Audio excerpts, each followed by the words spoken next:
الإثم والعدوان ولا تعاونوا على الإثم والعدوان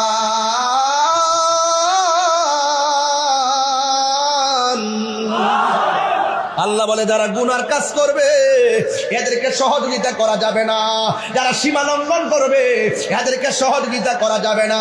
যারা জ্যান্ত একটা মানুষ মারা যাওয়ার পরে কবরে দেওয়ার পর 14 দিন পরে কবর থেকে তুললা যেই মুসলমান ওই লাশের গায়ের মধ্যে আগুন ধরিয়ে দেয়, এটা সীমা লঙ্ঘন। আল্লাহ বলে ওয়ালা তাআওয়ানু আলাল ইসমি ওয়াল উদওয়ান, যারা সীমা লঙ্ঘন করে এদেরকে সহযোগিতা করা যাবে না। ঠিক কিনা বলে? ঠিক কিনা বলে?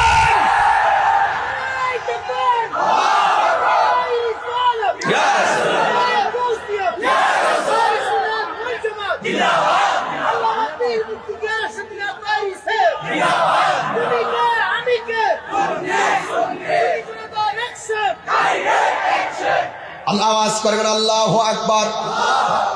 দুনিয়াতে যদি ইফতিজিং করে শাস্তি আছে না নাই? 6 মাসের জেল। কথা বলেন ঠিক কিনা?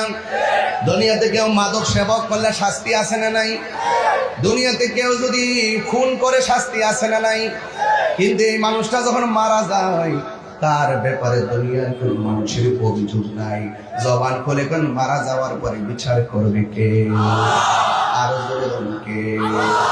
এই জন্য যে ভাইরা আমার আল্লাহ বলছেন ওয়ালা তাআওয়ানু আলাল ইসমি ওয়াল উদওয়ান, যারা গুনার কাজ করবে, যারা মানুষের সঙ্গে সীমা লঙ্ঘন করবে এদেরকে সহযোগিতা করা যাবে না। কথা বলেন ঠিক কিনা?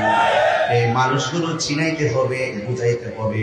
এই মানুষগুলো আমাদের দেশের মধ্যে অনেক মানুষ আছে যারা স্বার্থের জন্য ইসলামটারে ব্যবহার করে। এটা কি রাজনীতি আলাপ? এটা কি রাজনীতি আলাপ? কোরআনে আছে না? সীমা লঙ্ঘনকারীকে আল্লাহ পছন্দ করেন। আমি যে তেলাওয়াত করি আপনারা কি শব্দ দূষণ মনে করেন?